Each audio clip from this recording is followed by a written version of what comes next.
Our story begins with a creepy doll, its damaged form being mended by strange, metallic hands.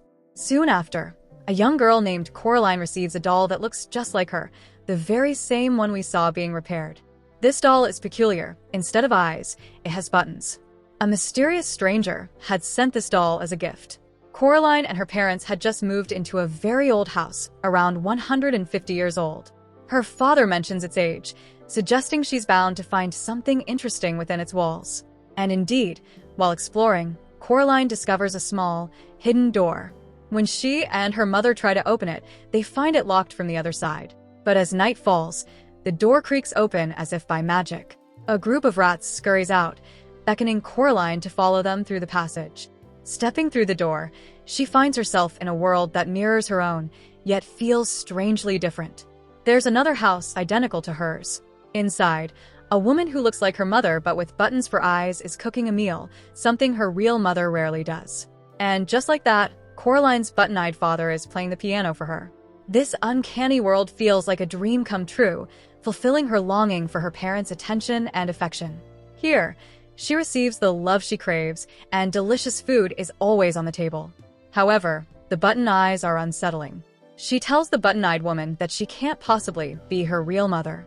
The woman replies that they are her other parents. Coraline eventually falls asleep, and her other mother tucks her into bed in a room far more enchanting than her own. Before she drifts off, she's given an energy pill. When Coraline wakes up the next morning, she's back in her real bed, in her real world. She starts to dismiss the night's events as a vivid dream. But then she notices that a scrape on her hand, which she had in the other world, is now healed. This makes her realize that what happened was real. She tells her parents everything, but they simply brush it off as an overactive imagination. Later, Coraline visits her neighbor. A peculiar man who lives on the roof asks her if she's seen a small door in her house, and if she went inside. She hesitates, then says the door is closed. The man warns her that it's very dangerous and that she should be careful.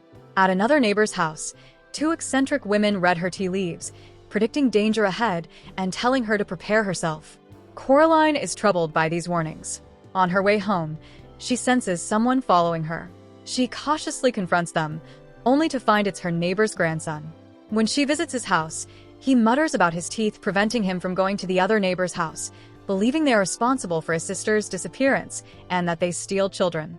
That night, Coraline leaves cheese by the mysterious door, hoping to lure the rats back so she can follow them to the magical world she enjoyed so much. When the button-eyed woman asks her to call her other father from the garden, Coraline is amazed. As she steps outside, birds seem to guide her way, and all the flowers burst into bloom. Some of the flowers even glow, providing light. She plays happily in this vibrant garden which, when she looks up, is even shaped like her own face, a detail the neighbor's grandson had mentioned, but with button eyes and a stitched smile. The next day, as she returns to her real world, a black cat slips through the portal with her. Observing everything, the cat tells Coraline that she's trapped in their world and that it will all end in 2 days. Everything you see isn't real, Coraline, it warns.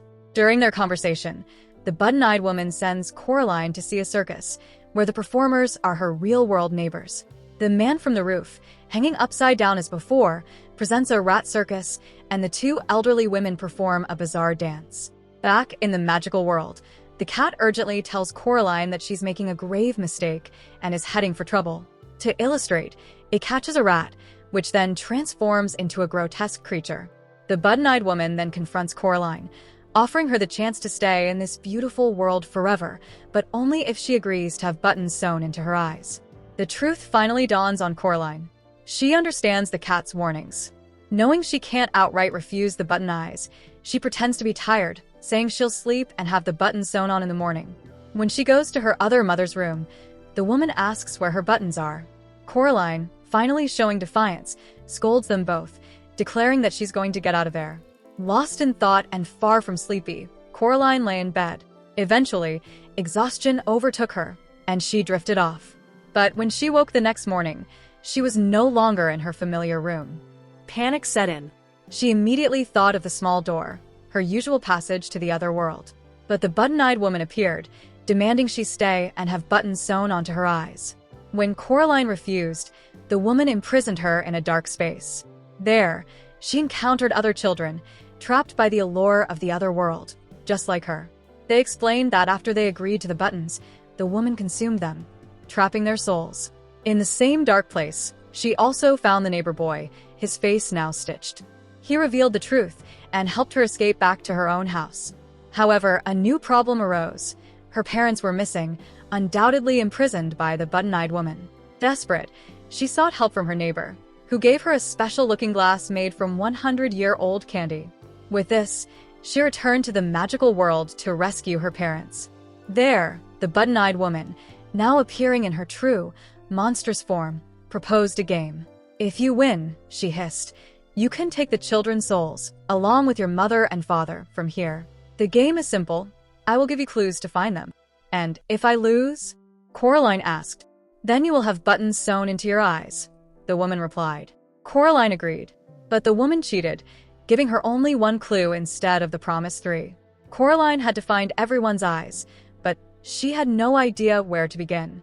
She first ventured into the garden, once beautiful but now withered and gray. Using the looking glass, she located one of the eyes. The button-eyed woman's voice echoed, "You found one, but 2 more remain." Coraline retorted confidently, "Don't worry, I'll find them easily." Next, she went to the Pink Lady's house in the magical world. The Pink Lady, now a bizarre creature, had another eye in her hand and grabbed Coraline. But Coraline cleverly shone a light on the roof, summoning unseen guardians who attacked the Pink Lady, allowing Coraline to escape and head towards the circus man for the 3rd eye. She retrieved the final eye. As she made her way back to the portal, she saw the shadow of a button eclipse the moon. As the shadow fully formed, the magical world began to fracture and crumble. Coraline knew her time was running out. Returning to the button-eyed woman, she was asked, "Well, is your mission complete? Are you ready for your new eyes?" Coraline firmly replied, "No, I found the eyes." The button-eyed woman was taken aback, utterly surprised. The button-eyed woman demanded the eyes, but Coraline, ever resourceful, replied, "First, open the door to the outside, then I'll show you." Unbeknownst to the woman, Coraline's cat had found her real mother and father, trapped within a mirror by the button-eyed lady. As the cat distracted the monstrous woman, Coraline tried to escape with her parents. However, the woman, realizing Coraline's trickery, ensnared her in a sticky web, making escape seem impossible.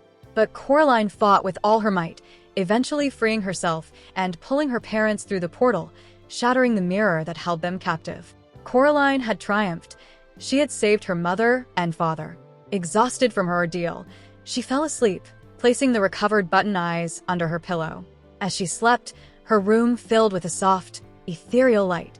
The grateful souls of the children she had freed appeared, silently thanking her. But in the morning, she found the button eyes were still intact, a chilling reminder that the threat wasn't entirely over. She still possessed the key to the magical world. As she left the house, her hand was suddenly drawn forward, as if by an unseen force. It was the same detached, bony hand we saw at the beginning of the movie, the one meticulously repairing the doll. This hand belonged to the button-eyed woman, and she was the one who had sent the doll to Coraline. Just then, Coraline's neighbor boy appeared and, understanding the danger, helped her. Together, they destroyed the hand and threw it, along with the key, down a deep pit, effectively sealing off the magical world forever. The story concludes with a joyful gathering in Coraline's garden. All her neighbors, including the eccentric ones, were there, planting flowers and celebrating. Coraline and the little boy, now firm friends, laughed together, bringing their extraordinary adventure to a happy end.